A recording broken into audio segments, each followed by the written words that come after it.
Hello everyone, my name is Alexis Russell and this is my presentation of the ART Manifesto. So to begin, I define art as art is creation. The creator puts their soul into creating the piece that they make, and the result reflects the artist themselves.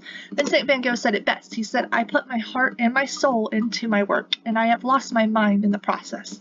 So when we're looking at art, we have to remember that it is a reflection of the artists themselves and have the respect that comes with that. Art is expression.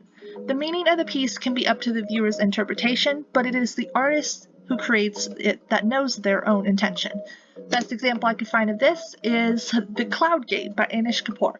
Now, this piece is meant to be a reflection of the city around it and the clouds around it, hence the name. However, the art community has affectionately called it the bean, so take that as you will.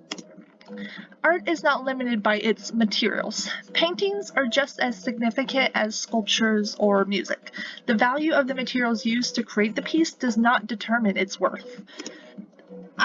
You can go on YouTube and find all kinds of videos that do exactly the same thing. They test materials against each other, but at the end of the day, it's the artist's skills that matter, not the materials that they use.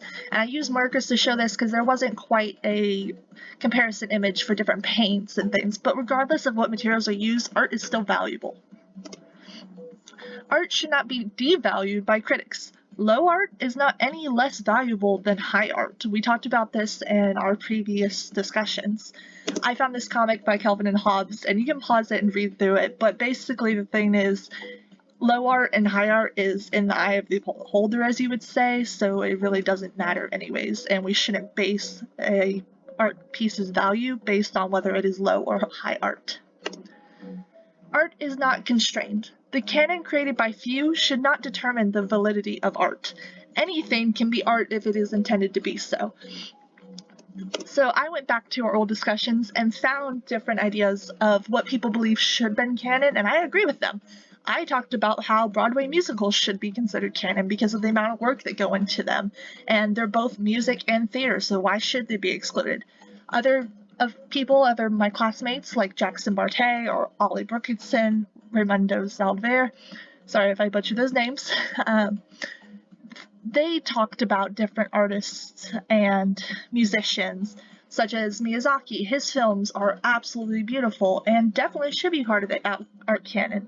Then there's different architectures, such as the Mexican churches. Like, we have the 7 wonders of the world that are part of the canon. Why aren't these part of it?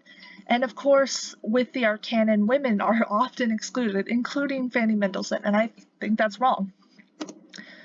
Art is the backbone of society. When society crumbles, people turn to the arts. Artists should be just as valued as any profession, for they keep the spirit of society alive. When everybody was in quarantine, this is a picture of some Italian residents that went onto their balconies and just sang.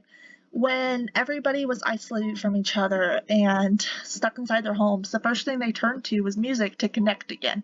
And I think that's really beautiful and should be valued more. Art should be accessible to everyone. If the original work is displayed in a museum, online copies or tours should be made. Social economic status should not determine an individual's access to art.